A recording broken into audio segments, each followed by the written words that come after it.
The phone buzzed on the kitchen counter while Zara was making breakfast. She glanced at it, expecting her usual morning notifications. Instead, the screen displayed a message that made her blood run cold. Reminder, Jackson's soccer game today at 3 p.m. Don't forget to bring his cleats. Love you. See. Zara stared at the message. Jackson. They didn't have a son named Jackson. They didn't have any children at all. After 8 years of marriage, she and Trevor had been trying, but nothing had happened yet. The doctors said there was no medical reason. Just timing, they said. Keep trying, they said. Her hands started shaking. She picked up the phone. It was Trevor's. He must have grabbed hers by mistake this morning when he rushed out for his early meeting. They had the same phone model, same black case. An easy mistake. But this message was no mistake. Zara sat down heavily in the kitchen chair. Her heart pounded so hard she could hear it in her ears. She looked at the message again. The sender was saved as C with a heart emoji. Who was C? And who was Jackson? Her fingers moved before her brain could stop them. She opened Trevor's text messages. There were dozens from C, hundreds actually. She scrolled up, her stomach twisting with each message she read. Can't wait to see you tonight. The kids miss their daddy. Thank you for fixing the sink. You're the best husband. Husband. Zara felt like she might throw up. She kept scrolling. There were photos. A woman with long brown hair and a wide smile. 2 children. A boy who looked about 6. A girl who couldn't be more than 4. They were sitting on a couch Zara had never seen, in a living room she didn't recognize. But Trevor was there. In every photo. Trevor holding the little girl. Trevor teaching the boy to ride a bike. Trevor cutting a birthday cake with the woman's hand resting on his shoulder. How long had this been going on? Zara's hands trembled as she went to Trevor's photo gallery. She found a folder labeled Family. Her breath caught. Inside were hundreds of photos. Years worth of photos. Birthday parties. Christmas mornings. Beach vacations. School plays. All with them. The other family. She checked the dates on the oldest photos. 6 years ago. This had been going on for 6 years. Zara felt dizzy. She had known Trevor for 10 years, been married for 8. Which meant he had started this other life just 2 years into their marriage. Right around the time they had started talking about having kids of their own. Oh God. He had kids. He had a whole other family. And she had been completely clueless. She thought about all the business trips. All the late nights at work. All the weekends he said he needed to visit his sick uncle upstate. Every lie, every excuse, every time he said he loved her while kissing her goodbye before going to spend time with them. Her phone buzzed. Her actual phone sitting next to Trevor's. It was a text from her best friend Nicole. Lunch today? I need to tell you about my terrible date last night. Zara couldn't respond. She couldn't think. She could barely breathe. She went back to Trevor's phone and opened his banking app. He had never hidden his password from her. Why would he? She was his wife. His trusting, stupid wife. The transaction history made her sick. Regular transfers to an account she didn't recognize. Payments to an address across town. Grocery store purchases in a neighborhood they never went to. Children's clothing stores. Toy stores. A pediatrician's office. He was paying for everything. Supporting 2 families. And she had never noticed the money missing because she had her own job, her own income. She had never thought to question where his money went because she trusted him completely. Zara stood up and walked to the bathroom. She stared at herself in the mirror. She looked the same as she had an hour ago. Same dark brown skin. Same natural curls pulled into a messy bun. Same brown eyes. But everything was different now. How could she have been so blind? She thought about last night. Trevor had come home around 8, kissed her cheek and said he had a long day at work. They had eaten dinner together. Watched a movie. Gone to bed. He had held her and told her he loved her. Where had he really been? With him? Did he tell that woman he loved her too? Zara gripped the edge of the sink. She wanted to scream. She wanted to throw something. She wanted to call Trevor right now and hear him try to explain this away. But she didn't do any of those things. Instead, she took a deep breath. Then another. And another. She walked back to the kitchen table and picked up both phones. She took photos of everything on Trevor's phone with her own. Every message. Every photo. Every transaction. She sent them all to her email. Then she went through his other apps. His calendar showed 2 sets of appointments. His notes app had reminders for both families. His voice memos had recordings of the children calling him daddy. Evidence. She needed evidence. By the time Trevor's phone started ringing with his actual ringtone, Zara had documented everything. She let it ring. It was probably him, realizing he had the wrong phone. She answered. Hello. Hey babe, Trevor said, sounding casual and relaxed. I think we switched phones this morning. I'm heading home to grab mine real quick. Okay, Zara said, her voice surprisingly steady. I'll be here. She hung up and placed his phone back on the counter exactly where she had found it. Then she went upstairs to their bedroom and sat on the edge of the bed she shared with a man she suddenly realized she had never really known at all. Trevor would be home in 15 minutes.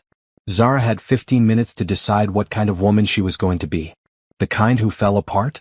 Or the kind who got even? Zara chose even. When Trevor walked through the door 20 minutes later, she was sitting at the kitchen table with a cup of coffee, scrolling through her own phone like nothing had happened. Hey, he said, grabbing his phone from the counter. He checked it quickly, his shoulders relaxing when he saw no messages from her asking questions. Thanks. I would have been lost without this today. No problem, Zara said, not looking up. He kissed the top of her head. I have back-to-back meetings all day. Probably won't be home until late. Don't wait up. Okay. Have a good day. He left. The door clicked shut behind him. Zara immediately opened her laptop. She had work to do. First, she called in sick to her job at the marketing firm. Then she started researching divorce lawyers. Not just any lawyers. The best ones. The ones who specialized in complex cases involving hidden assets and fraud. She made a list of 5 names. Then she called each office and scheduled consultations for the next week, using her maiden name so nothing would alert Trevor if he somehow checked. Next, she did something she never thought she would do. She Googled private investigators in her area. The first 3 she called sounded sleazy. The 4th sounded bored. The 5th, a woman named Patricia Hughes, sounded professional and sympathetic when Zara explained in vague terms what she needed. I can see you tomorrow morning, Patricia said. 9 a.m. Bring any documentation you have. The more evidence you already have, the faster and cheaper this will be for you. Thank you, Zara said. After hanging up, she spent the next 3 hours going through every file, every document, every piece of paper in their home office. She found their joint bank statements and saw the pattern she had missed before. Regular withdrawals. Transfers to accounts labeled as investments, that she now realized were nothing of the sort. She photographed everything. Around 2 in the afternoon, Zara did something else she had never done before.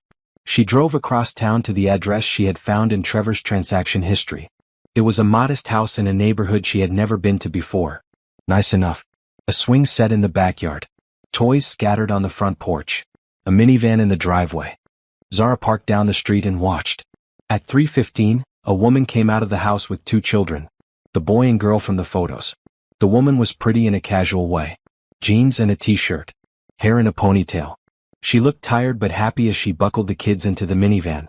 They drove away and Zara followed from a distance. They went to a soccer field. The boy ran out to join a team of other kids his age. The woman sat in the stands with the little girl on her lap. Zara watched from her car. She felt like she was watching a movie about someone else's life. But it was real. This was Trevor's other family. His other life.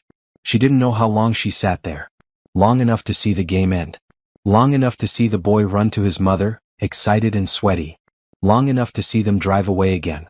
Zara went home. She made dinner. She cleaned the kitchen. She showered. She put on pajamas. She got into bed. Trevor came home around 11 just like he said he would. Hey, he whispered, sliding into bed beside her. You still awake? Yeah, she said. How was your day? Fine. Quiet. How were your meetings? Long, exhausting. I'm glad to be home. Home. This home. Not his other home with his other family. Zara turned to look at him in the darkness. Trevor? Yeah. Do you ever think about having kids? He was quiet for a moment. Of course. We've talked about this. When the time is right. When do you think the time will be right? I don't know, babe. Maybe in a year or 2. I just want to make sure we're financially stable first. Financially stable. While he was supporting another family. Okay, Zara said. Good night. Good night. Love you. Love you too. The lies came so easily to both of them now. The next morning, Zara met with Patricia Hughes. The investigator was a woman in her 50s with sharp eyes and a no-nonsense attitude. Zara laid out everything she had found. The photos. The messages. The financial records. The address. Patricia looked through it all, making notes. This is good. You've done half my job already.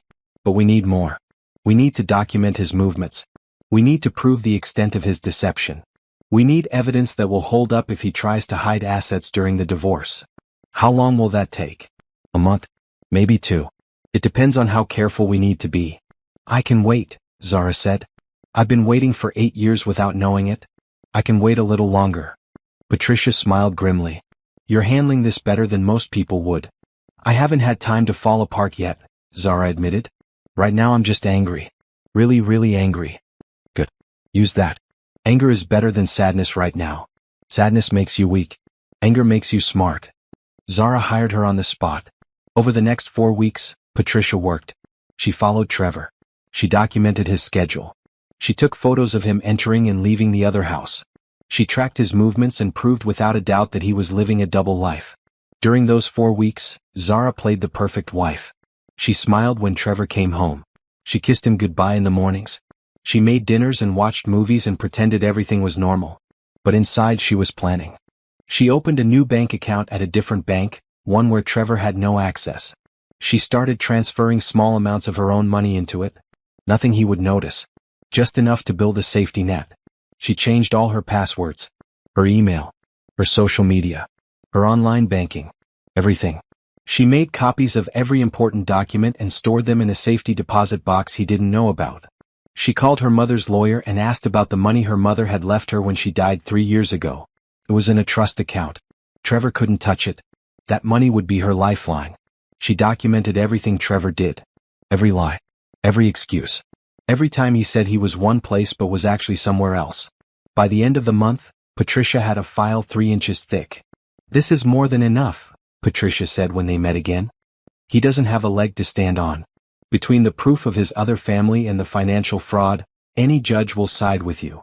Good, Zara said. What's next? Next you talk to your lawyer. You file for divorce. You hit him with everything at once before he has time to react. And the other woman? Candace. Patricia raised an eyebrow. What about her? Does she know?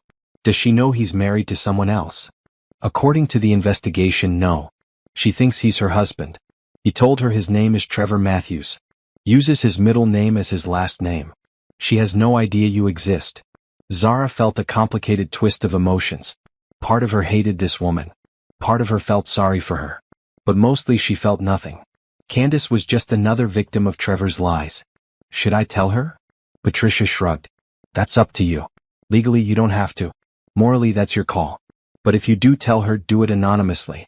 Don't give her a reason to come after you or complicate your divorce. Zara thought about it for a long time. Finally she made her decision. Zara spent the next 2 weeks building her fortress in complete silence. Every morning she woke up next to Trevor. Every morning she pretended to be the woman she used to be. The woman who trusted him. The woman who loved him. The woman who believed in their future together. But that woman was dead. She had died the moment Zara saw that text message. The woman who existed now was someone else entirely. Someone harder. Someone smarter. Someone who would never be fooled again.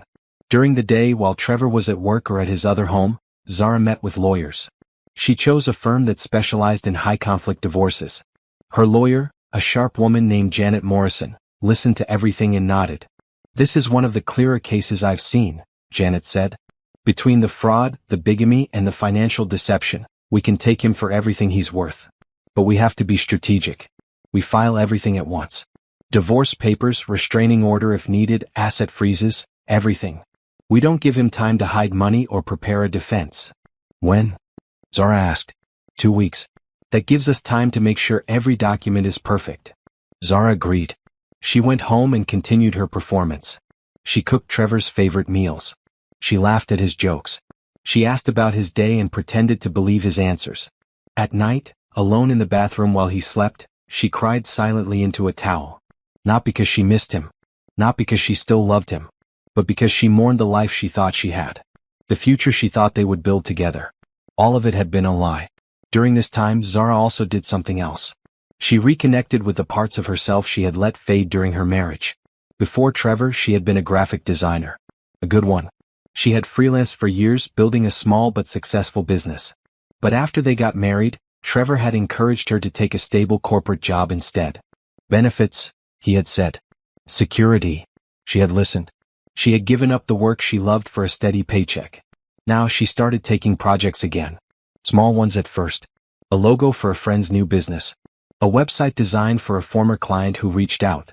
She worked on them late at night, after Trevor fell asleep. She worked on them during her lunch breaks at her corporate job. The creativity felt good. It felt like finding a piece of herself she had forgotten existed. She also started going to the gym again. Not for him. For herself.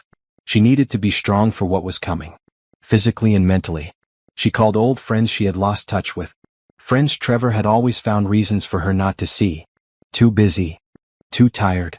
Maybe next time. She had let those friendships fade. Now she was rebuilding them. Nicole, her best friend from college, met her for coffee. "Where have you been?" Nicole asked, pulling Zara into a hug. "I've missed you." "I've been around," Zara said. "Just busy." "Too busy for your best friend? That doesn't sound like you." "I know. I'm sorry. Things have been complicated." Nicole studied her face. "Are you okay? Is everything all right with Trevor?" Zara wanted to tell her everything. She wanted to cry and rage and let it all out. But she couldn't. Not yet. Not until everything was finalized. "I'm fine," she lied. "Everything's fine. I just realized I've been neglecting the important people in my life. I want to do better." Nicole squeezed her hand. "I'm always here for you. You know that, right?" "I know." At home, Zara continued her investigation. She found more evidence. More lies. She discovered that Trevor had taken out a credit card in his fake name. She found proof that he had been lying about his salary. He made more than he told her. Much more. Money he had been funneling to his other family. She documented everything. Every lie. Every deception. Every broken promise. She also did something that surprised her. She stopped caring. One night, Trevor came home late again. Another work emergency. Another lie. He expected her to be upset or suspicious. Instead, she just smiled and said, "That's okay. Dinner's in the fridge. I already ate." He looked confused. "You're not mad." "Why would I be mad? You have to work." "I understand." He relaxed. "Thanks for being so understanding. I don't know what I'd do without you." "Neither do I," she said, and it wasn't a lie. Without her, he would have kept getting away with it. Without her documentation, her evidence, her careful planning, he might have continued this double life for years. But she had found out. And now she was going to make sure he paid for every lie. The day before the papers were filed, Zara did one final thing. She packed a bag of essentials. Clothes, toiletries, important documents, her laptop. She took it to Nicole's house. "Can I leave this here for a few days?" she asked. Nicole looked worried. "Zara, what's going on?" "I promise I'll explain soon. But right now, I just need you to trust me." "Of course. Always." That night, Zara lay in bed next to Trevor one last time. She listened to him breathe. She thought about all the nights she had slept next to him, believing they were building a life together. Believing in the future he promised. "I hope your meetings go well tomorrow," she said softly. He mumbled something in his sleep. She smiled in the darkness. His meetings. His lies. Tomorrow all of it would come crashing down. Tomorrow she would stop pretending. Tomorrow she would become someone new. The next morning, Trevor left for work at 7 a.m. like always. He kissed her cheek like always. He said, "Love you. See you tonight." She said, "See you tonight," but she knew she wouldn't. At 9 a.m. Janet called. "Everything's been filed. The papers have been served to his office. The joint accounts are frozen. It's done." Zara took a deep breath. "Thank you. Are you somewhere safe?" "Yes. I'm staying with a friend." "Good. He's going to try to contact you. Don't answer. Let him go through me. That's what you're paying me for." At noon, Zara's phone started ringing. Trevor. She declined the call. He called again. And again. And again. Text messages flooded in. "What is this? Why are you doing this? We need to talk. This is a misunderstanding. Please call me. I love you." She blocked his number. Then she did something she had been thinking about for weeks. She created an anonymous email account. She gathered all the evidence she had collected. Photos of her and Trevor's marriage certificate. Photos of their home. Photos of him at various events where he had told Candace he was somewhere else. And she sent it all to Candace with a simple message. "You deserve to know the truth. I'm sorry you have to find out this way. Trevor has been married to me for 8 years. He's been lying to both of us. I'm filing for divorce. I thought you should know who you're really living with." She pressed send before she could second-guess herself. Then she turned off her phone and went for a long walk. It was done. The bomb had been dropped. Now she just had to wait for the explosion. Zara spent that first night at Nicole's apartment, curled up on the couch with a cup of tea she couldn't drink. Her stomach was twisted in knots. Not from regret. From anticipation. Somewhere across town, Trevor had been served divorce papers at his office. Somewhere else, Candace had opened an email that would destroy her world. Nicole sat beside her, finally knowing everything. "I can't believe this," Nicole kept saying. I believe you. The evidence is right there. But I can't believe he did this. For 6 years? How is that even possible?" "It's possible when you trust someone completely," Zara said. "That's what I keep coming back to. I trusted him so much that I never thought to question anything. This isn't your fault. I know. But it feels like I should have known somehow. Should have seen the signs. He's a professional liar. That's what he is. You can't blame yourself for believing the person you married." Zara's phone, which she had turned back on, started buzzing again. Not Trevor this time. His mother. She declined the call. Then Trevor's brother. Declined. His best friend. Declined. "They're all trying to reach you," Nicole observed. "Let them try. Everything goes through my lawyer now." Around 8 p.m. Janet called. "He's losing his mind," the lawyer said. "He showed up at my office demanding to talk to you. Security had to escort him out. He's claiming this is all a misunderstanding. That you're overreacting." Of course he is. He also lawyered up fast. Got himself a decent attorney. This is going to be a fight. Good. I'm ready. One more thing. The other woman, Candace, she called my office too. Apparently she got an anonymous email with evidence of Trevor's double life. She's falling apart. Wants to know if it came from you. Zara's heart raced. "What did you tell her?" "Nothing.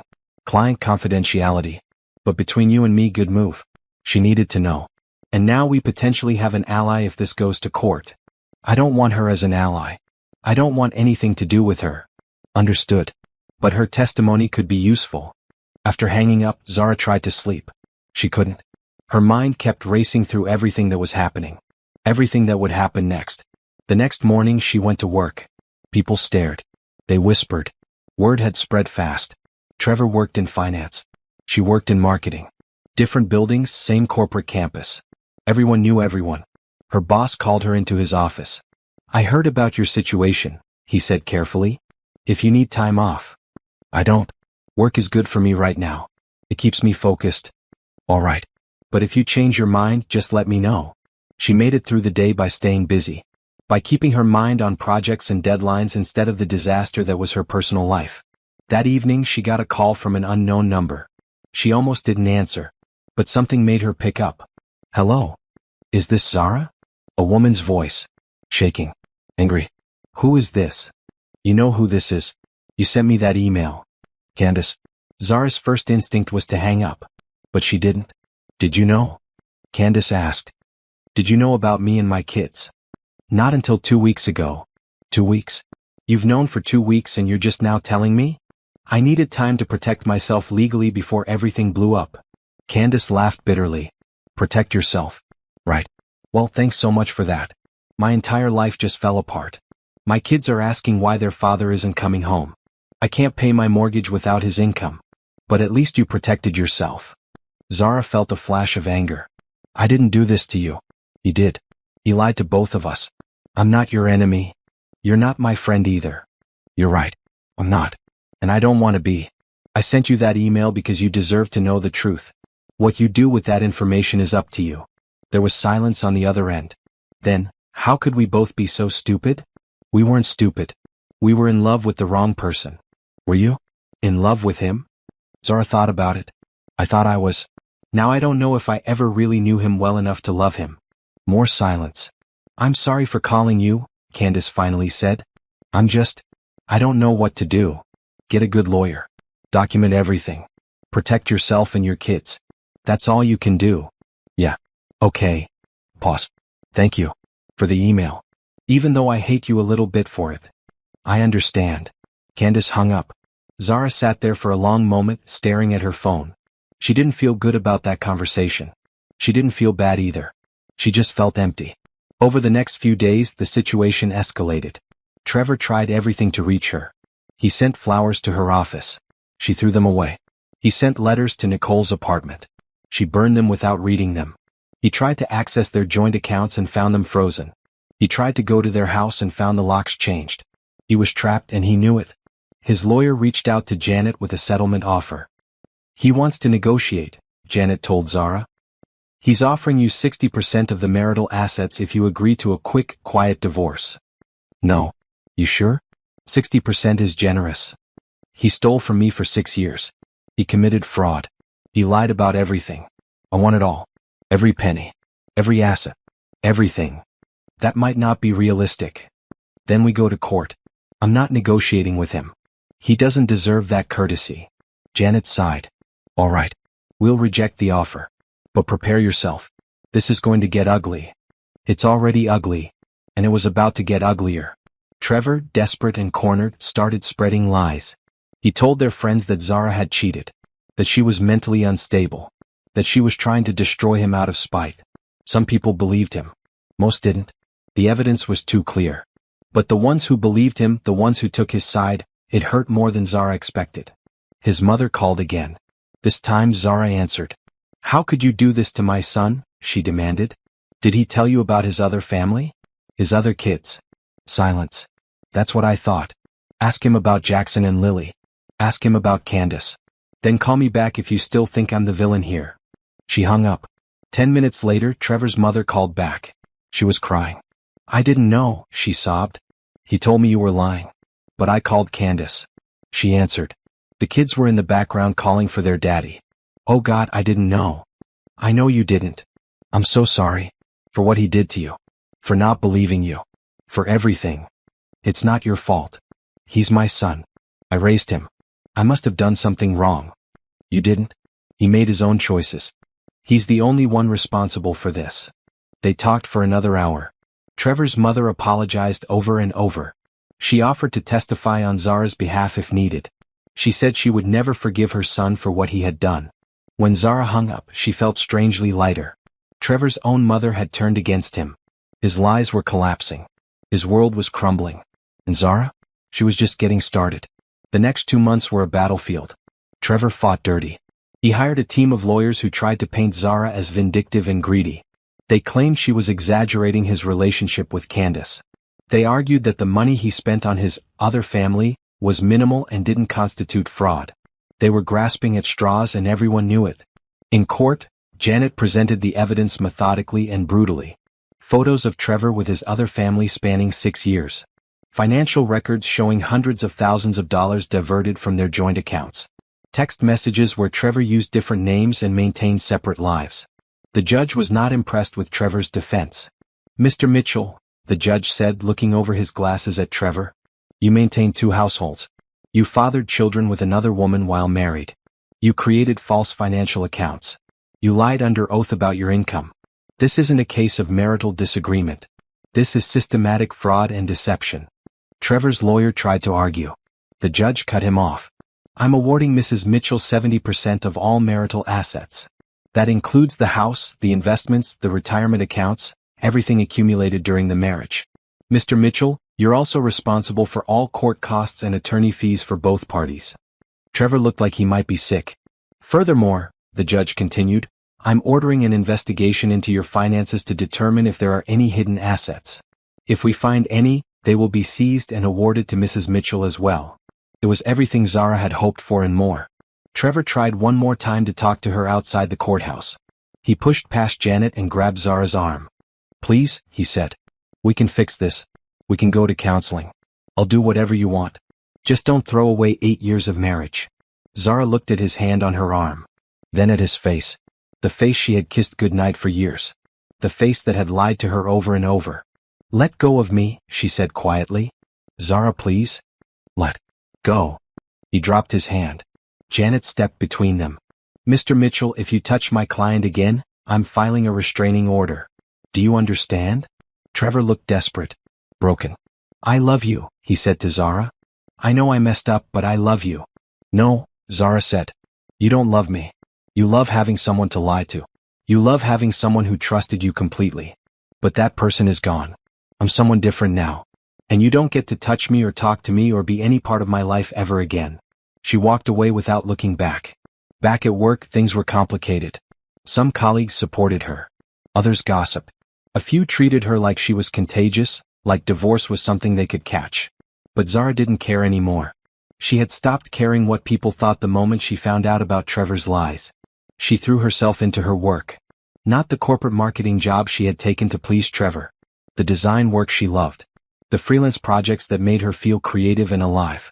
She started small. A website redesign for a local restaurant. Business cards for a friend starting a photography business.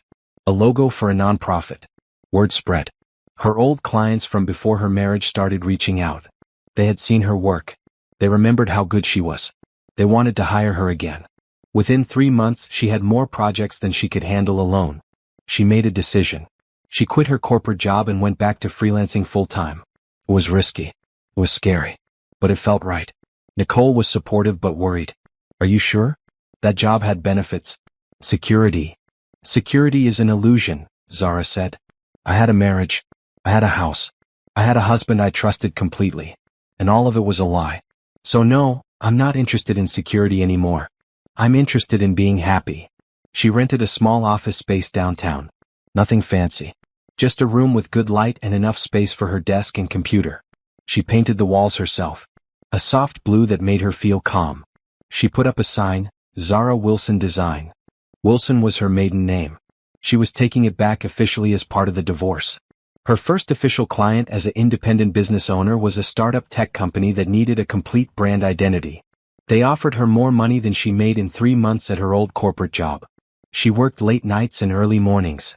She poured everything she had into creating something beautiful for them. When she presented the final designs, the CEO nearly cried. This is exactly what we needed, he said. How did you know? I didn't, Zara admitted. I just listened to what you wanted and created something honest. The company loved her work so much they referred her to 3 other startups. Those startups referred her to others. Within 6 months, Zara had a waiting list of clients. She hired an assistant. A recent graduate named Brianna who was eager and talented and reminded Zara of herself years ago. This is amazing, Brianna said on her first day. I can't believe you built all this from scratch. Not from scratch, Zara corrected. From rubble. There's a difference. During this time, Trevor's life was falling apart in spectacular fashion. His employer found out about his double life and the fraud involved. They launched an internal investigation. It turned out Trevor had been using company resources for his personal life. Company credit cards. Company time. Company money. He was fired. Without his job, he couldn't afford to pay child support to Candace or maintain his lifestyle. He moved into a cheap apartment. His car got repossessed. His credit cards maxed out. Friends who had supported him at first started to pull away when they realized the extent of his lies. No one wanted to be associated with him. His mother stopped taking his calls after he tried to borrow money from her to pay his lawyer. Trevor tried one last time to reach out to Zara. Not through lawyers this time. Through social media. He created a fake account and sent her a message. I know you hate me. I don't blame you. But I'm drowning here. I lost everything. My job, my home, my family. Both families. I have nothing left. If you ever cared about me at all, please, I'm begging you. Can we talk? Zara stared at the message for a long time. A part of her, a small part, felt sorry for him. He had destroyed his own life. He was suffering the consequences of his choices. He had no one to blame but himself. But he had also destroyed her life. Or tried to. He had lied to her for years. Stolen from her. Made her question everything she thought was real. She blocked the account without responding. She didn't owe him anything. Not her sympathy. Not her forgiveness. Not her help. He had made his choices. Now he had to live with them. 1 year after finding out about Trevor's betrayal, Zara sat in her office and looked around at what she had built. The space had grown. She now rented the entire floor of the building. Her team had expanded to 5 people. 2 designers, 1 project manager, 1 social media manager, and Brianna, who had been promoted to creative director. Her client list included major corporations, successful startups, and nonprofits doing meaningful work. She turned down more projects than she accepted. Not because she couldn't handle them, but because she had learned to value her time and energy. She had also learned to value herself. The divorce had been finalized 3 months ago. The house had sold, and her 70% of the marital assets had been deposited into her accounts. It was more money than she had ever imagined having. She could have retired. Could have traveled the world. Could have done nothing for the rest of her life. Instead, she worked harder than ever. But this time she was building something for herself. Something that made her proud. She was also building a new life outside of work. She reconnected with old friends. She made new ones. She joined a book club. She took a pottery class on weekends. She traveled to places she had always wanted to see. She went to Paris and spent a week wandering through museums. She went to Tokyo and got lost in the narrow streets. She went to Jamaica and laid on beaches and read books and thought about nothing. She learned to be alone without being lonely. She also, slowly and carefully, started dating again. The first few dates were disasters. She was too guarded. Too suspicious. She kept waiting for the other shoe to drop. For the man across from her to reveal he was actually married or lying or hiding something terrible. But eventually she relaxed. She learned to trust her instincts again. To notice red flags instead of ignoring them. To walk away when something didn't feel right. She dated casually. Nothing serious. She wasn't ready for serious. One man, a lawyer named Chris, lasted 3 months. He was kind and funny and seemed genuine. But when he started talking about moving in together, Zara panicked and ended it. "I'm not ready," she told him honestly. "I don't know if I'll ever be ready for that again." "I understand," he said. "But I think you're letting your ex win if you let what he did stop you from being happy." "Maybe," Zara said. "But I am happy. I'm happy on my own. I don't need someone else to complete me." He didn't understand. Most people didn't. They thought she was damaged, that she needed to heal, and move on, and forgive. But Zara didn't feel damaged. She felt free. Free from lies. Free from false promises. Free from trying to build a future with someone who was building futures with multiple people. She was enough. Just her. That was revolutionary. Around this time, Zara got a speaking invitation. A women's business conference wanted her to talk about building a successful company after divorce. At first she said no. She didn't want to be known as the woman whose husband had a secret family. She wanted to be known for her work. But Nicole convinced her otherwise. "Your story is powerful," Nicole said. "Not just because of what he did, but because of what you did. You didn't fall apart. You built something amazing. Other women need to hear that. They need to know it's possible." So Zara agreed. She stood on a stage in front of 300 women and told her story. She talked about the discovery, the betrayal, the anger, the decision to fight instead of collapse. She talked about rebuilding, about starting her business, about learning to trust herself again. She talked about revenge. "People told me the best revenge is forgiveness," she said. "They told me I needed to let go of my anger and move on. But you know what? That's not true. The best revenge is living well. The best revenge is building something so successful that your betrayer can't ignore it. The best revenge is being so happy that you forget they exist." The room erupted in applause. After the speech, dozens of women came up to her. They shared their own stories, their own betrayals, their own struggles. "You inspired me," one woman said, crying. "My husband left me for his secretary last year. I thought my life was over. But hearing you speak, I realize it's just beginning." Zara hugged her. "It is just beginning. Trust me." The conference uploaded her speech to YouTube. It went viral. Within a week, it had been viewed over 1 million times. Her business email flooded with requests. More speaking engagements. More interviews. More clients. A magazine wanted to profile her. A publisher wanted her to write a book. A television producer wanted to option her story for a movie. It was overwhelming and exhilarating and terrifying all at once. She hired a manager to handle the requests. She said yes to some opportunities and no to others. She stayed focused on what mattered: her work, her business, her life. One evening, she was working late at her office when Brianna knocked on her door. "There's someone here to see you," Brianna said, looking uncomfortable. "I don't have any appointments scheduled." "I know." He said, "He's your ex-husband." Zara's blood went cold. "Tell him I'm not here." "I already did. He won't leave. He says he'll wait all night if he has to." Zara stood up. She was done hiding from Trevor. Done letting him have any power over her life.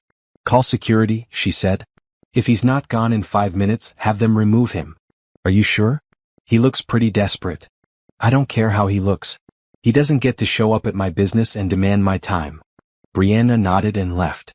Zara sat back down and tried to focus on her work. But her hands were shaking. She hated that he could still affect her like this.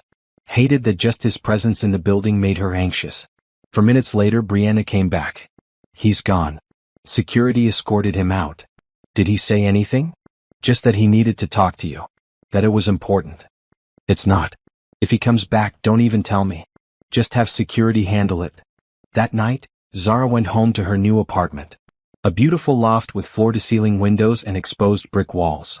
A space that was entirely hers. No memories of Trevor. No ghost of their failed marriage.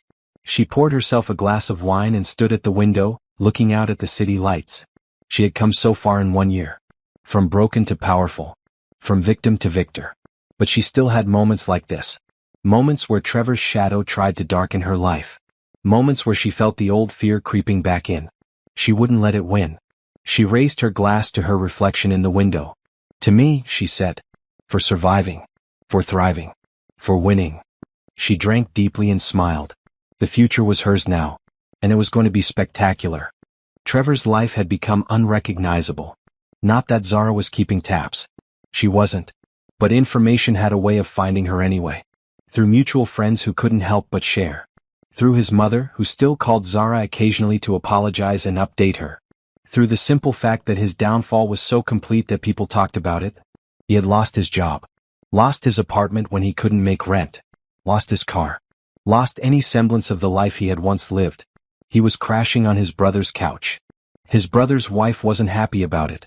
Candace had taken him to court for child support. Between what he owed her and what he owed Zara, he was drowning in debt.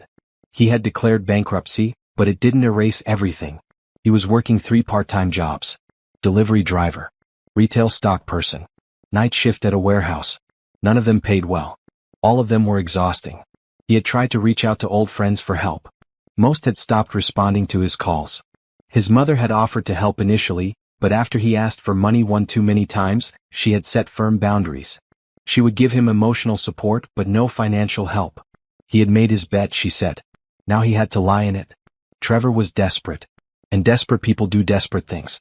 He showed up at Zara's office 2 more times. Both times, security escorted him out before he could get past the lobby.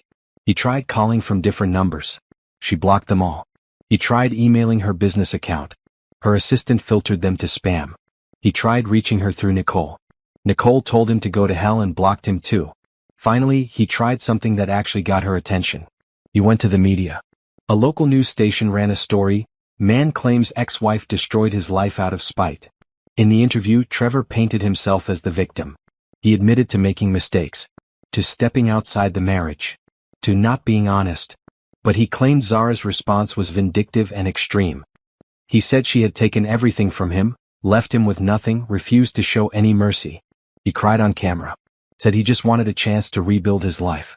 Said he hoped Zara would find it in her heart to forgive him. The story got picked up by a few online outlets.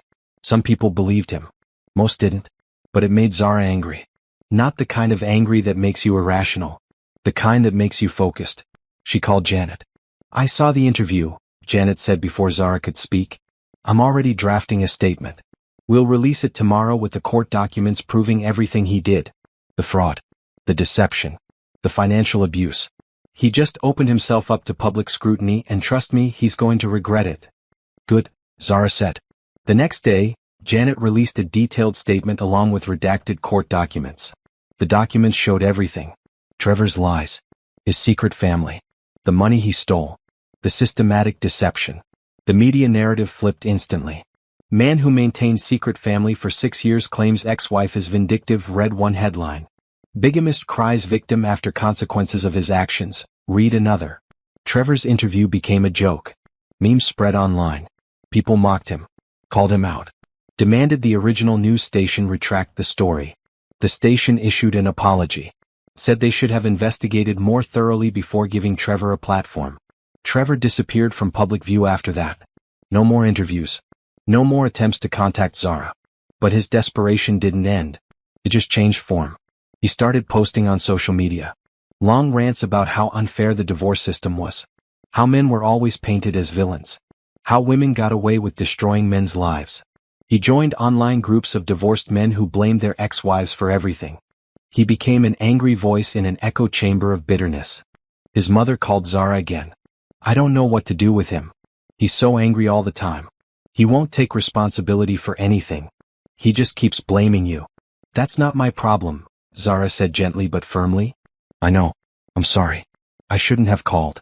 I feel like I'm watching my son destroy himself, and there's nothing I can do to stop it. You can't save someone who won't save themselves. I know. Meanwhile, Zara's life continued to improve. Her business grew. She was profiled in 3 major magazines. Her TED Talk-style speech at the Women's Conference was nominated for an award. Publishers were still courting her for a book deal. She bought a house. Not the one she had shared with Trevor. A new one. A beautiful craftsman in a neighborhood she had always loved. She decorated it exactly how she wanted. Bright colors. Bold art. Furniture that made her happy. She adopted a dog. A rescue named Pepper who had been through her own trauma and needed someone patient and kind. They healed together. She started dating someone new. A man named Julian who was an architect. He was kind and straightforward and had no secret families. They took things slow. He understood why she needed time and space. He didn't push for more than she was ready to give. On their 3rd date he said, I read about what happened to you. I'm sorry you went through that. Thank you, she said. I want you to know I'm not that guy. I don't lie. I don't play games. What you see is what you get. How do I know that's true? You don't? Not yet. But I'll prove it to you over time. I'm patient. She liked his honesty. His self-awareness. The fact that he didn't pretend to have all the answers. They dated for 6 months before she let him meet her friends. Another 3 months before she introduced him to Trevor's mother, who had become like family to Zara despite everything. He seems good, Trevor's mother said after meeting Julian. You deserve someone good. I do, Zara agreed. Around this time, Trevor tried one final desperate move. He showed up at her house. The new house he shouldn't have known about. Zara was in the backyard with Pepper when the doorbell rang. She wasn't expecting anyone. Julian was working late. Nicole was out of town. She looked through the security camera app on her phone. Trevor stood on her front porch, looking haggard and thin. His clothes were worn. His face was unshaven. He looked like a man who had been broken by life. Part of her felt that familiar tug of sympathy. Then she remembered why he looked like this. Remembered every lie. Every betrayal. Every stolen dollar. She didn't open the door. Instead, she called the police and reported a trespasser who was violating the restraining order she had put in place months ago. They arrived within 10 minutes. They escorted Trevor away in handcuffs. Zara watched through the camera, feeling nothing but relief that he was gone. That night, she called Nicole. He showed up at my house. Oh my God. Are you okay? I'm fine. The police took him. But Nicole, when I saw him on my porch, you know what I felt. What? Nothing. Absolutely nothing. Not anger. Not sadness. Not even satisfaction. Just nothing. Like he was a stranger I used to know. That's good, right? It's everything. It means he has no power over me anymore. None at all. After hanging up, Zara sat on her couch with Pepper curled beside her and thought about the journey she had been on. From the morning she found that text message to this moment, she had transformed completely. She wasn't the same woman who had trusted blindly, who had given pieces of herself away to make someone else happy, who had dimmed her own light to make room for someone else's. She was someone new, someone stronger, someone who knew her own worth. And Trevor? He was just a chapter in her story, a painful one, an important one, but not the ending. The ending was still being written, and it was going to be beautiful. 18 months after the divorce, Zara stood in front of a room full of reporters and cameras. She was launching something new, something bigger than her design business. A mentorship program for women rebuilding their lives after divorce. The program offered free business consulting, legal resources, therapy services, and networking opportunities. It was funded by a grant she had secured and by donations from successful women who wanted to give back. I know what it feels like to have your entire life pulled out from under you, Zara said into the microphone. I know what it's like to question everything you thought was true. To wonder if you'll ever feel whole again. This program exists because I want other women to know they're not alone. And more importantly, that they can not only survive but thrive. The program launched with 20 participants. Within 6 months, the waiting list was over 200 women long. Zara hired staff to help manage it. Former therapists, lawyers, business consultants, all women who had been through their own divorces and wanted to help others. The program became her passion project. Her design business was still successful, still growing, but this felt more meaningful. This felt like turning her pain into purpose. She met with participants regularly, heard their stories, offered advice, connected them with resources, watched them grow stronger week by week. One woman, a mother of 3 named Amanda, told Zara, "You saved my life. I was ready to give up. Go back to my ex just because I didn't think I could make it on my own. But you showed me I could." "I didn't save you," Zara said. "You saved yourself. I just gave you some tools." The program got media attention, positive attention. Zara was invited on talk shows, asked to write articles, requested to speak at universities and conferences. She said yes to the opportunities that aligned with her values, no to the ones that felt exploitative or sensational. A publisher finally convinced her to write a book.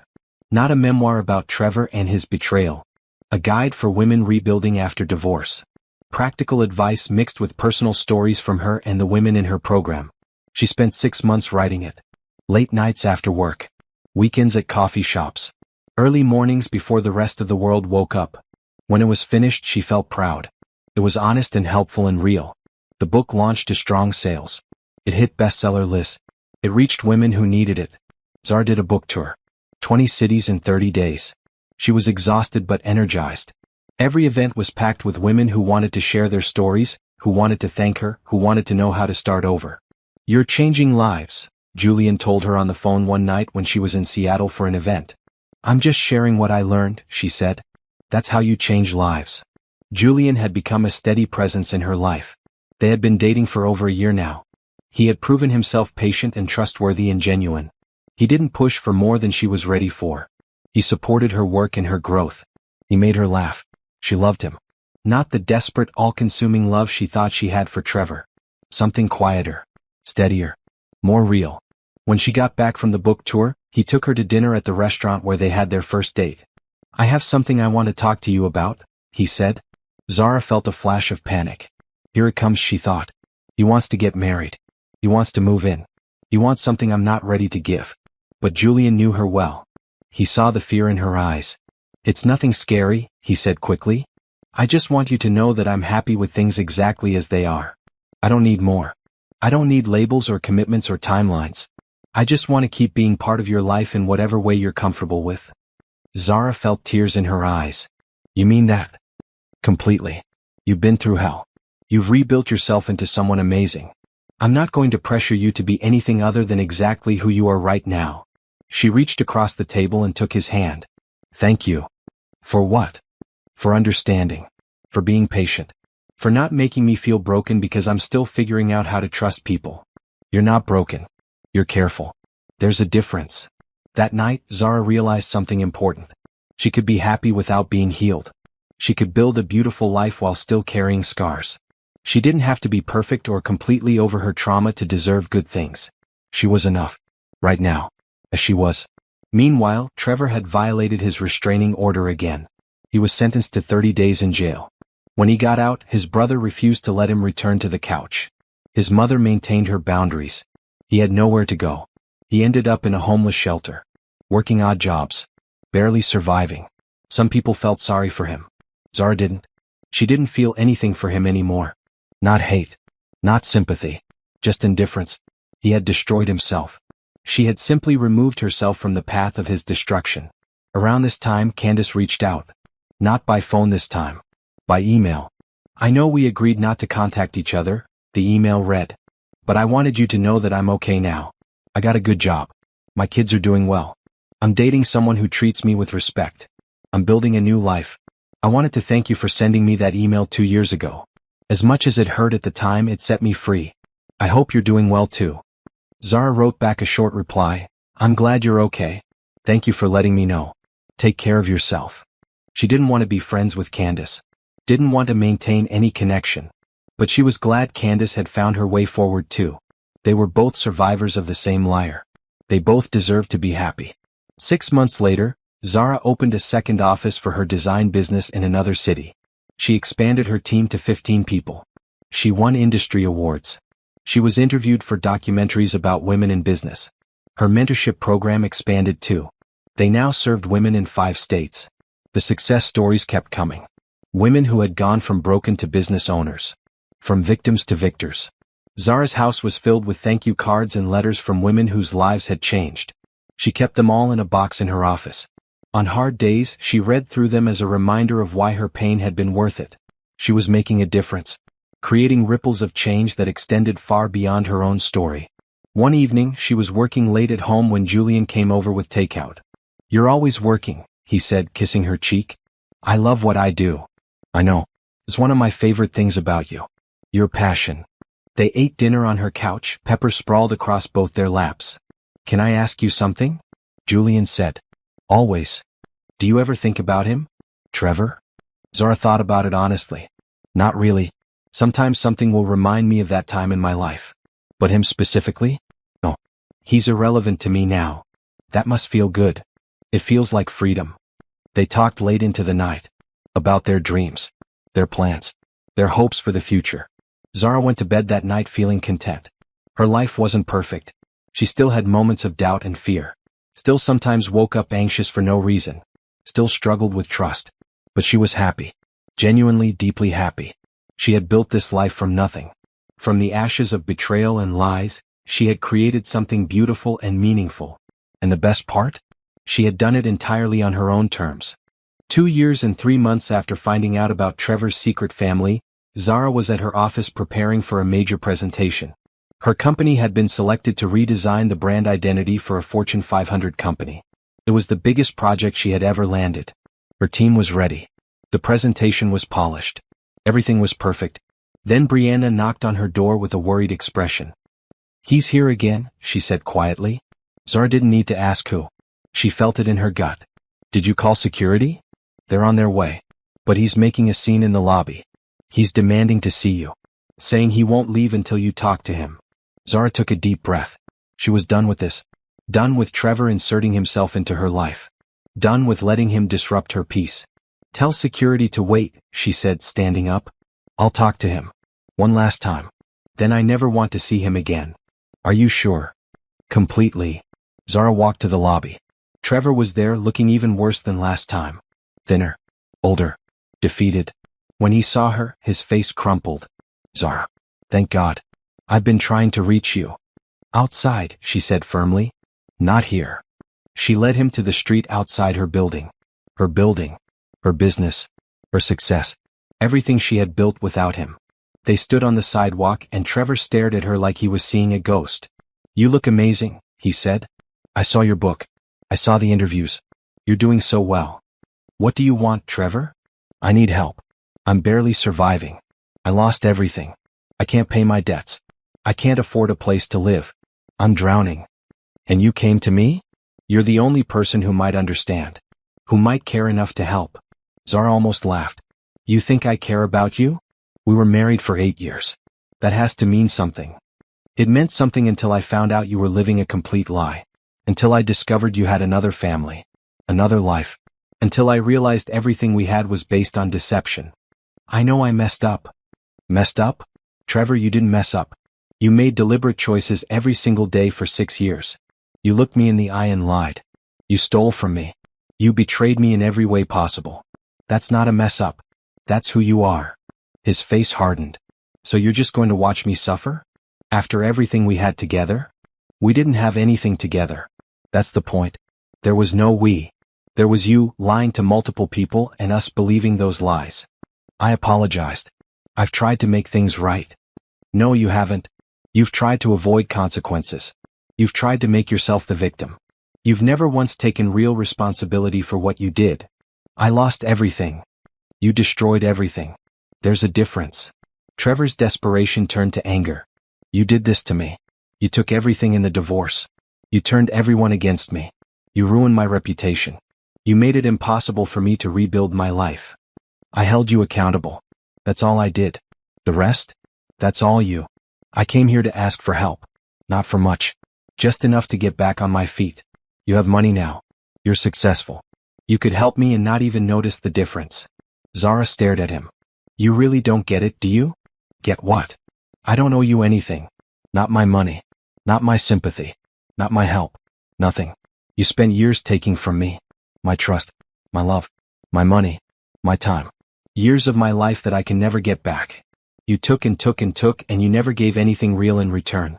Just lies. So no, Trevor. I'm not going to help you.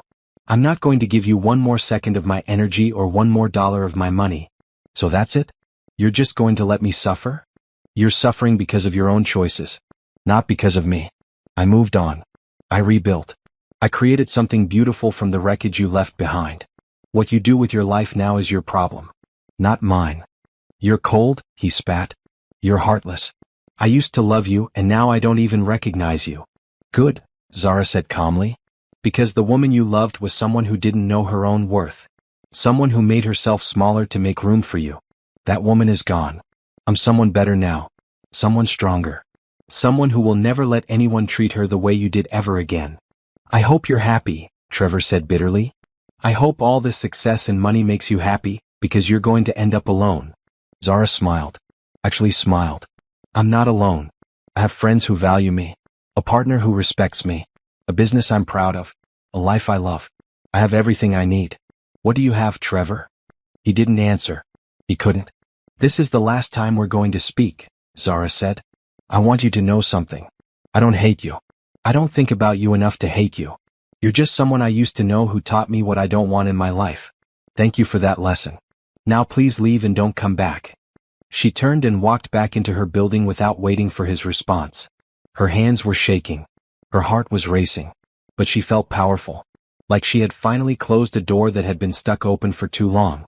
Security met her in the lobby. Do you want us to remove him? Yes. And update the ban list. If he comes back, I want the police called immediately. No more warnings. No more chances. Understood. Zara went back to her office. Brianna was waiting. Are you okay? I'm perfect, Zara said. And she meant it. That evening she called Julian and told him what happened. How do you feel? He asked. Free. Finally free. I think I've been carrying this weight of wondering when he would pop up again, what he would want, how I would react. Now I know. I react by being strong. By remembering who I am now. By not letting him have any power over me. I'm proud of you. I'm proud of me too. That night, Zara slept better than she had in months. No dreams about Trevor. No anxiety about the past. Just deep, peaceful sleep. The next morning, she woke up ready to tackle her presentation. Her team delivered it flawlessly. The Fortune 500 company loved it. They signed a contract worth more than Zara made in 3 years at her old corporate job. Her team celebrated with champagne in the office. Brianna gave a toast to Zara, who built all this from scratch and showed us what real strength looks like. Everyone raised their glasses. Zara looked around at the faces of her team. Her chosen family. People who respected her and valued her and were part of the life she had built. She thought about where she had been 2 years ago. Broken. Devastated.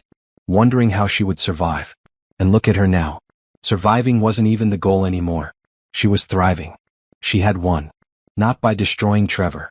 But by refusing to let his destruction touch her. That was the best revenge of all.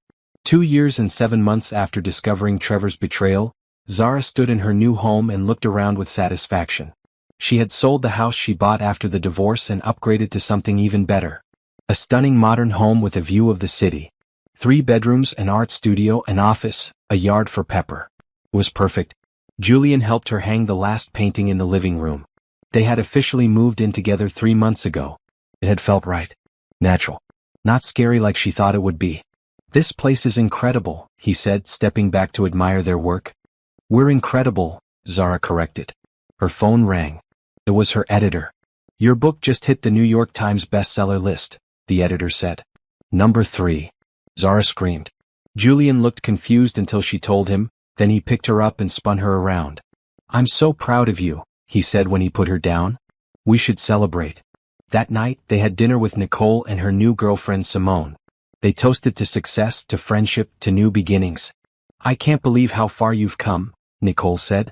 I remember when you first found out about Trevor. You were so destroyed. And now look at you. You're thriving. I had help, Zara said. You were there for me when I needed it most. Always. The conversation turned to other topics. Nicole's promotion at work. Simone's art exhibition. Julian's latest architectural project. Normal life. Happy life. Life without drama or secrets or lies. Later that week, Zara got a call from Trevor's mother. I wanted you to know, she said carefully. Trevor moved out of state. Got a job in construction somewhere in Arizona. He said he needs a fresh start. Good for him, Zara said neutrally. He asked about you. I told him you were doing well. Happily moved on. I hope that was okay. It's fine. It's the truth. It is. I'm glad you found happiness, Zara. You deserve it after everything. So do you? How are you doing? They talked for a while about normal things. Trevor's mother had joined a book club. Started taking art classes. She was building her own new life too, separate from the son who had disappointed her so deeply. Before hanging up, she said, I know I've said this before, but I'm sorry. For what he did. For not seeing it sooner. For all of it. You don't need to keep apologizing. It wasn't your fault. Thank you for being gracious about that. After the call, Zara thought about Trevor in Arizona. Starting over. Working construction. Living a smaller life than he once had. She didn't feel happy about his struggles. Didn't feel sad either. Just neutral. He was doing what he needed to do to survive. That was his journey now. Not hers. Her journey was so much bigger. Her business continued to grow. She opened a third office. Hired more staff. Took on bigger projects. Won more awards. Her mentorship program expanded nationwide. They had helped over 500 women rebuild their lives after divorce. The success stories kept coming. Women who had started businesses. Women who had gone back to school. Women who had found their power and used it to create better lives. Zara was invited to speak at the United Nations about women's economic empowerment. She stood before diplomats and leaders and shared her story. Not as a victim. As a victor. When we support women through their worst moments, she said, we don't just help individuals. We change families, communities, economies. My story is one of millions. But it shows what's possible when women are given resources and support to rebuild. The speech was covered by international media. Her program got grants from major foundations. The work expanded further. She was making a real difference. Living a life of purpose and meaning. One Saturday morning, 3 years after finding that fateful text message, Zara woke up in her beautiful home next to Julian. Pepper was sprawled across the foot of the bed. Sunlight streamed through the windows. She lay there for a moment, taking it all in. She thought about the woman she used to be. The one who trusted blindly. Who dimmed her light. Who made herself smaller to fit into someone else's life. That woman was gone. Replaced by someone who knew her worth. Who demanded respect. Who built her own empire. She had survived the worst betrayal of her life. Not just survived. Thrived. She had her own successful business. A book that was helping thousands of women. A program that was changing lives. A home she loved. A partner who respected her. Friends who valued her. A dog who adored her. She had everything she needed. Everything she wanted. And Trevor? He was just a footnote in her story. A painful chapter that led to better things. She got out of bed quietly, not wanting to wake Julian. She made coffee and went out to the back deck. The morning was cool and beautiful. She thought about revenge. About justice. About consequences. People used to tell her that the best revenge was forgiveness. That she needed to let go of her anger and move on. But they were wrong. The best revenge was this. This life. This happiness. This success. The best revenge was becoming someone so powerful and successful that her betrayer became irrelevant. The best revenge was living so well that she forgot to think about him at all. She hadn't forgiven Trevor. She probably never would. But she didn't need to. Forgiveness was for people who were still carrying the weight of their trauma. She had put that weight down. She had walked away from it. She was free. Julian came out with his own coffee and sat beside her. What are you thinking about? He asked. How happy I am. Yeah. I spent so long thinking my life was destroyed. That I would never recover from what happened. But I was wrong. My life wasn't destroyed. It was just redirected. Everything that happened led me here. To this moment. To this life. And I wouldn't change it. Not even the pain? Not even the pain. Because the pain taught me who I really am. It taught me that I'm stronger than I ever knew. That I can build something beautiful from nothing. That I don't need anyone to complete me because I'm already whole. Julian smiled and kissed her temple. That's the sexiest thing you've ever said. She laughed. They sat there together watching the city wake up, and Zara felt complete. Her story wasn't a tragedy. It was a triumph. She had been betrayed, broken, and beaten down. And she had risen from those ashes like fire. She was unstoppable now. Unbreakable. Free. 3 years ago, she had found out about Trevor's secret family and wondered how she would survive. Now she didn't just survive. She conquered. And that was the ending she deserved. 3 years after discovery. Zara stood on stage at another conference, but this time it was different. She was the keynote speaker at the largest women's entrepreneurship conference in the world. 10,000 women in the audience. She talked about her journey. Not dwelling on the pain but celebrating the transformation. 3 years ago my world fell apart, she said. But in the rubble I found something precious. I found myself. The real me. Not the version I created to please someone else. But the woman I was always meant to be. Strong. Capable. Unstoppable. The audience erupted in applause. I'm not here to tell you that betrayal is a gift. It's not. It's painful and devastating and horrible. But I am here to tell you that what comes after can be beautiful. If you let it. If you choose to build instead of crumble. If you decide that your story doesn't end with someone else's betrayal. It begins there. Standing ovation. After the speech, hundreds of women lined up to talk to her. To thank her. To share their stories. One young woman, probably in her 20s, waited until the end.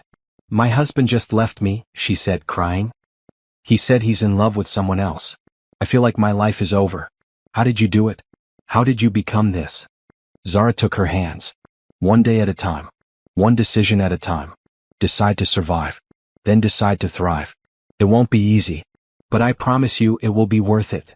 I don't know if I'm strong enough. You are. Trust me. You're stronger than you know. The pain will try to convince you otherwise. Don't believe it. You're going to make it through this. And one day you'll be standing where I am, telling someone else that they can do it too. The woman hugged her, crying harder now. Zara held her and remembered being in that exact place. That exact pain. And look at her now. That night she went home to Julian and Pepper. They ordered pizza and watched a movie. Normal. Simple. Perfect. Before bed, Zara looked at herself in the mirror. Really looked. She saw strength in her eyes. Confidence in her posture. Peace in her expression. She saw a woman who had been through hell and came out victorious. She saw someone she was proud to be. I did it, she whispered to her reflection. I actually did it. And she had. She had taken the worst thing that ever happened to her and turned it into the catalyst for the best life she could imagine. Trevor had tried to break her. Instead he had freed her. That was his gift, whether he meant it to be or not. The life she had built was hers. Every success. Every achievement. Every moment of happiness. All hers. She climbed into bed next to Julian, who was already half asleep. Love you, he mumbled. Love you too. She turned off the light and closed her eyes, smiling. Tomorrow she would wake up and continue building her empire. She would help more women. She would create more success. She would live more life. But tonight she would rest. Rest in the knowledge that she had won. Not by destroying Trevor. Not by revenge in the traditional sense. But by becoming so successful, so happy, so complete that his betrayal became the best thing that ever happened to her. That was the ultimate victory. And it was sweet.